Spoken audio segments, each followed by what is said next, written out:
Bonjour tout le monde, je suis Mélanie Manta, nutritionniste chez Vivaille, expert en nutrition sportive et triathlète également. Aujourd'hui, je vais vous présenter la première capsule nutrition pour bien vous préparer à l'une des courses du Marathon bénévole de Montréal qui aura lieu en septembre prochain. Puis vous pouvez aussi trouver tous nos blogs à chaque 2 semaines sur le site du marathon également. Donc, trois principes clés que je vais aborder avec vous aujourd'hui pour parler de la course par temps froid, parce que oui, c'est bien arrivé. Donc, premièrement, les délais de digestion.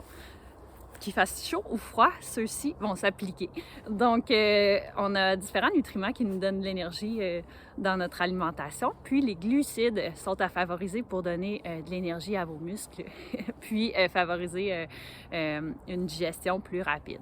Donc, il y a des glucides simples qui sont les fruits, le jus, les compotes, les produits pour sportifs, les sirops, les gels, les jujubes, la boisson sportive, etc. Donc, les glucides simples vous donnent de l'énergie rapidement, mais pas très longtemps.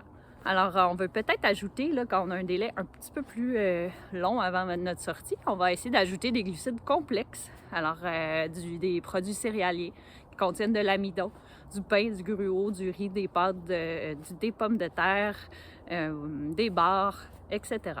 Donc, les glucides complexes vont nous permettre d'avoir de l'énergie un petit peu plus longtemps, puis de prolonger notre courbe d'énergie.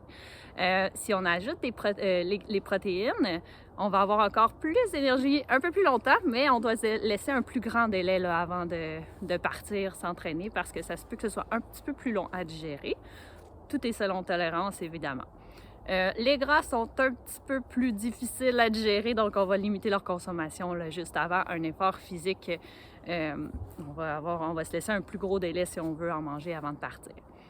Donc, ce que j'aime aussi proposer, c'est de consommer quelque chose de chaud avant de partir quand il fait froid. Alors, un gruau chaud, une boisson comme du thé, de la tisane, du bouillon, un chocolat chaud qui va permettre de se réchauffer un petit peu avant de partir, puis ça fait du bien. On peut aussi en consommer après l'effort pour se réchauffer. Deuxième principe, l'hydratation. On en parle moins en hiver, on y pense moins de boire parce qu'on a moins soif. Par contre, si vous êtes bien habillé et en multicouche, vous ne devriez pas avoir froid là, en allant courir, donc vous suez quand même. Et puis, s'ajoute à ça là,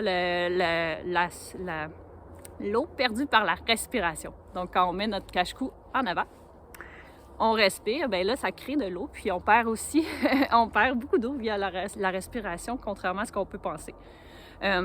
Puis l'hydratation pendant l'effort aussi à température froide, ça permet d'hydrater nos muqueuses, d'avoir la bouche moins sèche, la gorge qui fait mal, puis ça aide à mieux respirer. Donc c'est super important de boire avant, puis de boire pendant. Aux 15-20 minutes, à peu près 3-4 gorgées, là, ça va vous aider à bien vous hydrater. Puis à garder, essayer de garder évidemment les bouteilles proches de vous.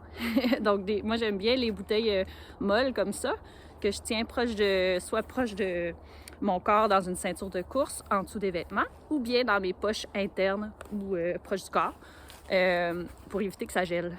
Donc ça va vous permettre de boire plus évidemment. Ou sinon, vous partez avec une veste d'hydratation adaptée aux conditions hivernales. Vous pouvez aussi chauffer votre boisson sportive un petit peu pour que ça soit un petit peu moins gelé là, dans votre gorge.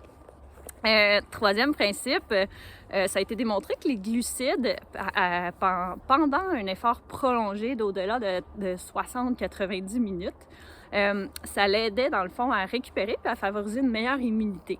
Donc, quand on part courir longtemps, notre cortisol augmente, puis ça augmente les marqueurs inflammatoires de l'immunité, et puis les glucides permettent de diminuer cela.